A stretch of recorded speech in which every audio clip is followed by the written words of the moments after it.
Hello, everyone. This is Adam Meister, the Bitcoin Meister, the Disrupt Meister. Welcome to Today in Bitcoin. Today is October the 2nd, 2017. Golden hold, strong hand, long-term thinking, buy and hold. Be a 20%er, people. All right, always check out the link section below, cryptohwwallet.com. They're a friend of mine. Use my affiliate link. Get your Trezor, Ledger, anything, storage devices. I'm in a big rush. And yeah, there's also links down there for t-shirts. And remember to do that, of course. But hey, I am going to leave Baltimore. I'm going to be in Iceland tomorrow for a little bit, 12-hour layover. Then I'm going to Spain. And next show will be taped, but then the show after that will be from Spain. So I'm not bringing my Trezor with me. So I am not going to be back in the United States until November 21st, I believe. So I'm not going to have my hunk of Bitcoin with me so I'm going to miss the big old thing. I'll be able to do it with some of my Bitcoin, but the big hunk of my Bitcoin will not be available to me. I do have little bits and pieces stored in special places. I'm not going to get into all of that stuff. But yeah, and so 2x hard fork, crypto dividend, whatever you want to call it, that's probably going to happen on November 15th. Who knows when everything will be safe with that? So maybe I won't miss that one. Who knows? But I want to give everybody that. So I'll be a B gold holder for quite a bit. It appears. But hey, man, I got to do what I got to do. I can't bring that Trezor with me when you're going through all these customs and everyone, the USA, everyone gives you if you're a Bitcoin dude and you make it obvious, and if you're holding a Trezor, they're not too cool with you. Some of the time, at least, unless if maybe it's just the way I look, maybe it's my black hair or something. I don't know. But better my Trezor, Ted DiBiase, sticks around in the Baltimore area in the state of Maryland, and I go. All right, I go abroad, so I'm excited. Who knows? I'll see some people, and I'll be in Israel eventually too. We'll get into that. All right, so yeah, Bitcoin, world reserve cryptocurrency. Remember, pound that like button, people. Subscribe to the channel. Check out the links below. All three of those things. The Mish economic blog has an article about how 57% of Australians cannot afford an extra $100 if their mortgage rates go up. That's not good. They can't afford to pay $100 extra a month for their mortgage. And it says that the wealthiest areas are affected the most. I link to that below. And I bring this up because Australians are just as in debt as Americans. But what is wealth? Is wealth having a huge house in Australia that you can't afford if interest rates go up just by a little bit? You can't afford $100 extra in bills a month. That's what basically it translates to. You're not too wealthy. You don't need that big house. Australians are learning about Bitcoin. I saw it firsthand. So I've seen the other side of the spectrum. So I encourage my Australian friends who are actually watching this right now, because I am on a time right now. It's the middle of the day in the United States, and I got to get out of here. And in Europe, it's a good time. Australia's a good time. So guys, wherever you are, Bitcoin, that's wealth. All right. That's a store of value right there. Getting over leveraged into a house, not good. Don't try to keep up with the Joneses. Bitcoin. All right. And Mish. Well, anyway, we're not going to get in the Mish block. He doesn't like Bitcoin, but he didn't bring up Bitcoin in that article. All right, altcoins as charity. And this is there are some random things I'm going to be bringing up here today because we're just cleaning out what I got laying around here. Altcoins as charity. If you're confident in your altcoin, you've got to, and people are trying to raise funds for whatever, you got to say to them, hey, here's an address. Set up an account with let's say it's the Ethereum Classic. You're going to set up your Ethereum Classic address. I'm going to send you some Ethereum Classic.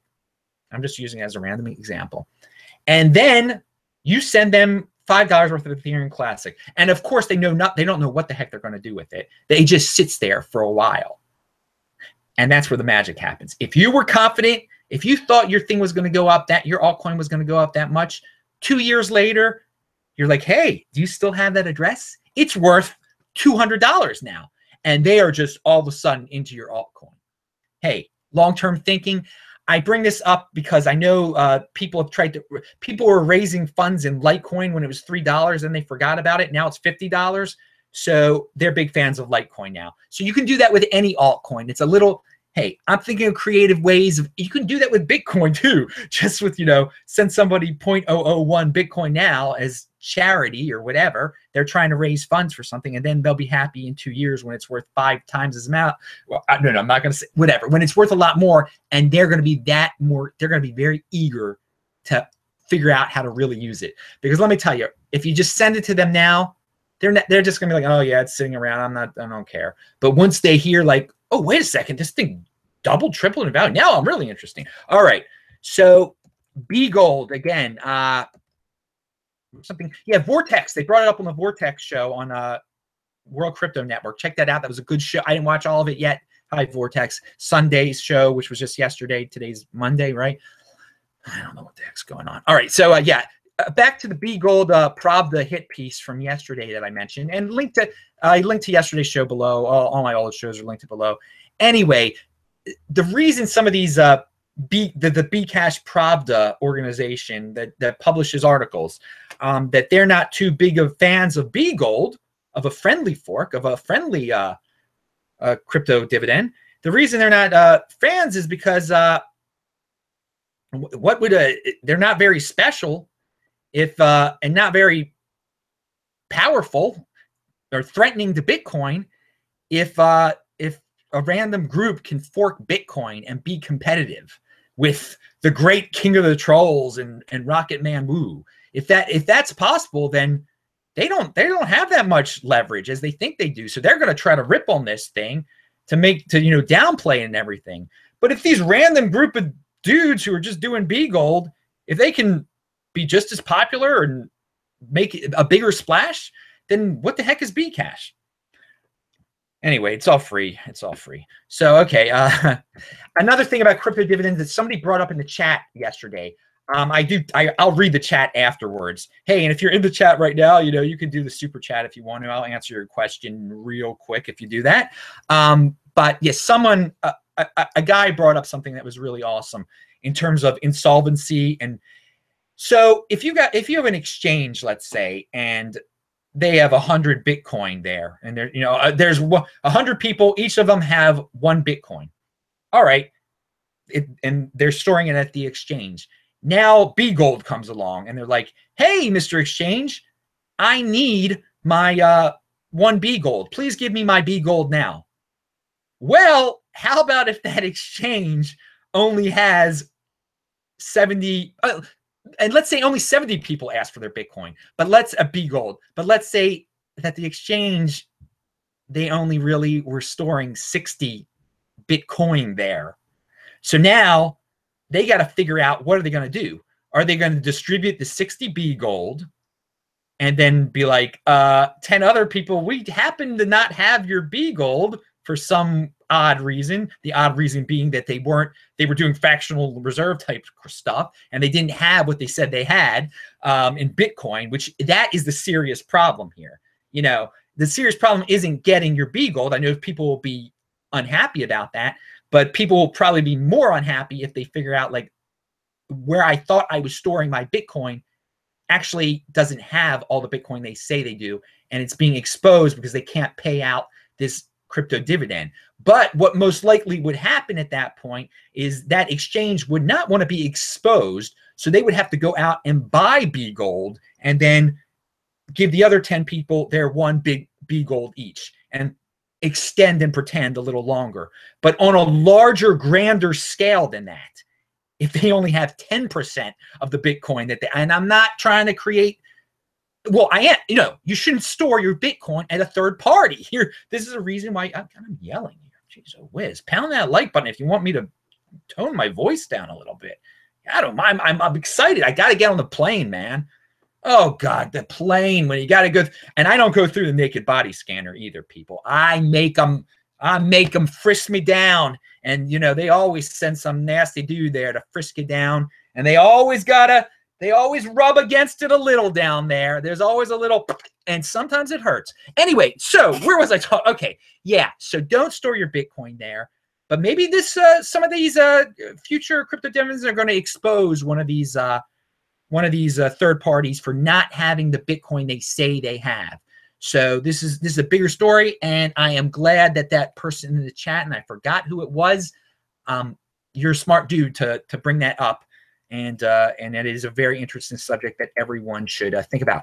Okay, other things that I have been meaning to bring up that are just Bitcoin related. In the city of Baltimore, we used to be a big horse racing town. We have a track, Pimlico racetrack. And only now, I think it's only 2 weeks a year, they race horses down there. And they actually go down the Laurel, which is closer to DC, for most of the horse races. And our big horse race is called the Preakness. And they keep threatening to move it. And they keep saying horse racing is dead. The industry is dead in Baltimore. Pimlico is this huge building. I think this is the perfect opportunity for a supposed dead industry to partner with Bitcoin.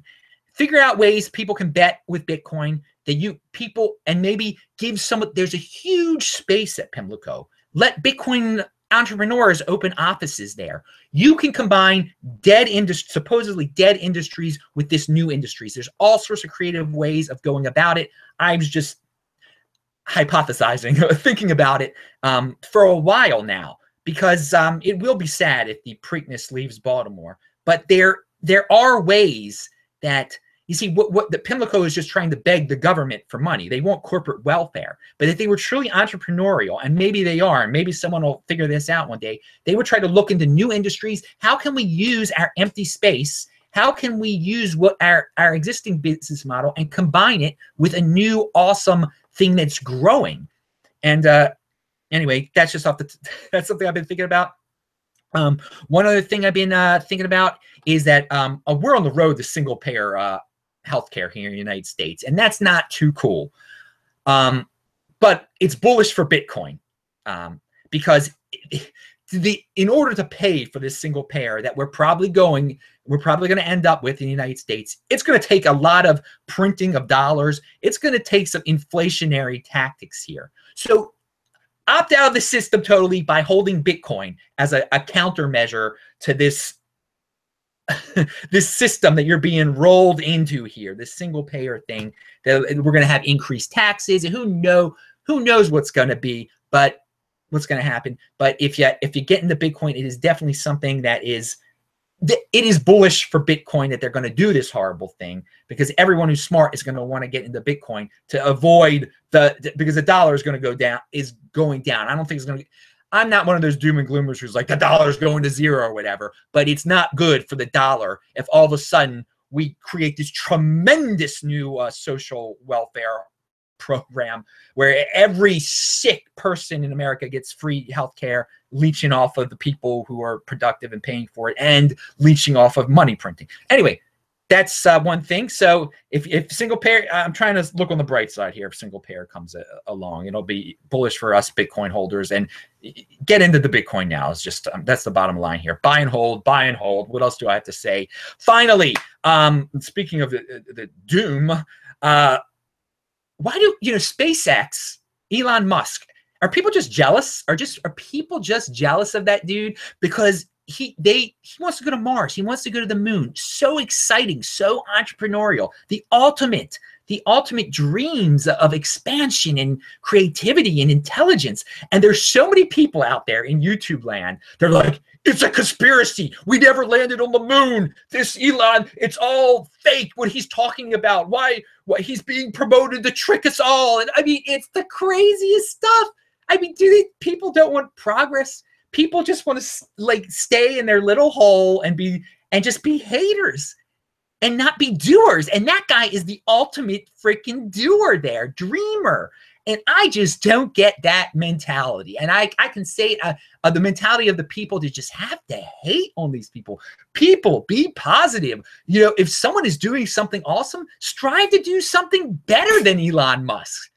Why not? Instead of like ripping the dude apart and coming up with insane conspiracy theories about an intelligent, smart doer. So, hey, get out there, people. Be in motion. Travel around. I'm about to travel. I will see you guys soon enough. I'm Adam Meister, the Bitcoin Meister, the Disrupt Meister. Remember to subscribe to this channel, like this video, share this video, pound that like button. I'm not going to say hi to you. I mean, I'll say hi to the chat for 1 second. Bye. I got to shower.